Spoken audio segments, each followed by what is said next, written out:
अभी मैं घूमने जा रही हूँ और आने के बाद टाइम लगेगा टाइम। आज अचानक हो म्हणाले, चल तुला फिरायला घेऊन जातो. मी तर एका पायावर तयार झाले, पण बाहेर बघते तर खूप जास्त पाऊस चालू होता. मग काय, घातलेला ड्रेस पुन्हा चेंज केला, थोडा शो ऑफ केला आणि नंतर रेनकोट वेअर केला. रेनकोट वेअर करत असताना माझ्या आऊंनासोबत इतकी बडबड करत होते, मला इकडे जायचं, मला तिकडे जायचं, खूप काही सांगत होते. मस्त पावसात भिजत भिजत आम्ही निघालो.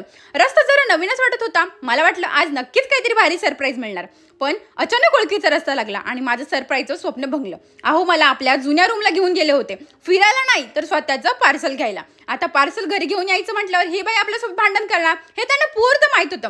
म्हणून मॅडमचा मूड फ्रेश करायला त्यांनी सरळ व्हिडिओ काढायला सुरुवात केली.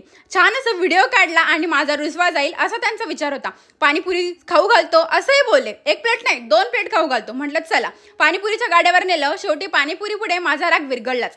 त्यानंतर काय, पाणीपुरी खाऊन आम्ही ना घरासाठी गॅस कनेक्शन आणि इन्व्हर्टरची चौकशी करायला गेलो. घरासाठी छोटी मोठी सामान घेतलं आणि निघालो घराकडे. तर अशी झाली आमची सरप्राईज डेट. एका पार्सलने खराब केली आणि पाणीपुरीने वाचवली. तुमचा पार्टनर पण असाच करतो का? कमेंटमध्ये नक्की सांगा. भेटूया पुढच्या व्लॉगमध्ये. बाय.